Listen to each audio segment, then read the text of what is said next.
Well, the wife wanted steak, so I said why not pull this out for the last time. It gave us some great memories.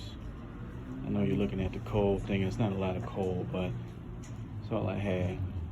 Strong believer in use what you got, so threw a couple wood chunks on it. Coals turning white. This is gonna be it for this. Steak and potatoes. Oh yeah. I'll go ahead and put some seasoning on these bad boys.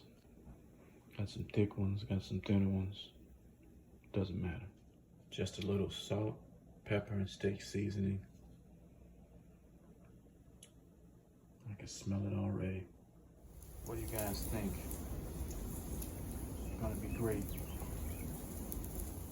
All right, I flipped it over. Got some grill marks. Taste it already. Eating good in the neighborhood. Look at that. Beautiful.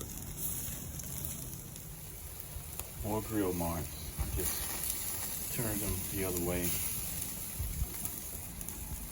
Still got them on the hot side. These are great. Look at them. Almost, they have to be perfect. I can't wait. I'm gonna let them sit and caramelize. Oh man, I could taste it. Got a few more to go. They're thinner, so it's not gonna take very long. It looks so good. It's time to come home. That's it. I can't wait. Amazing. Simply amazing. Have a great night.